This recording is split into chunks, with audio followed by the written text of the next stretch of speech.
Good morning, everybody, and welcome to this session. So, my name is Simon Kilshaw.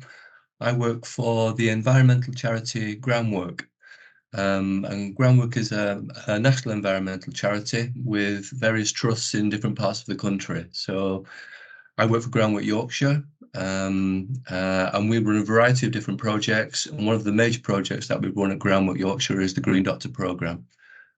This has been running for 12 years now in Yorkshire, and the Green Doctors are really here to help people who are struggling with energy bills, energy costs, cold homes.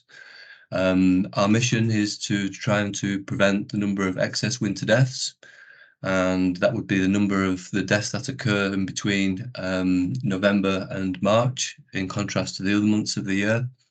And that starkly, that's an average of 32,000 excess winter deaths per year in England and Wales. That has risen in some years to over 50,000.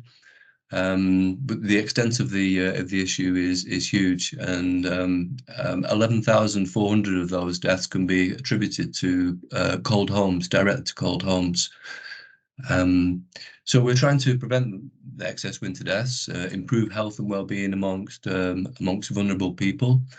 And the way we can do that is, I'll come onto those things in a little bit more detail later, but it's trying to maximise people's income so they can afford to perhaps heat their home more adequately, and that's obviously going to contribute to improved health and well-being, and can tackle other issues as well, which are relating to fuel poverty.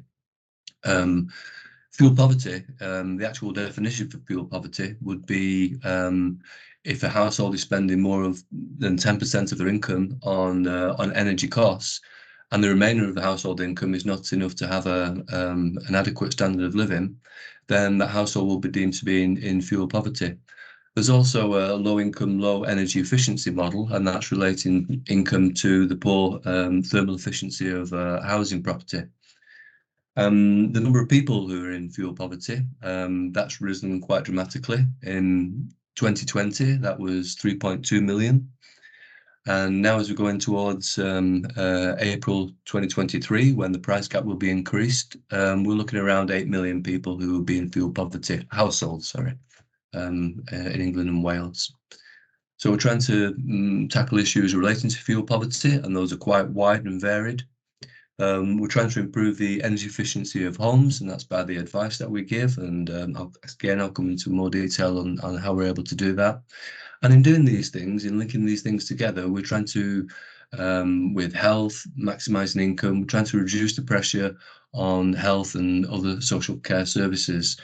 And also, as we're an environmental charity, we're also trying to support the environment with things such as like carbon savings and energy efficiency advice that we give can help to support the environment.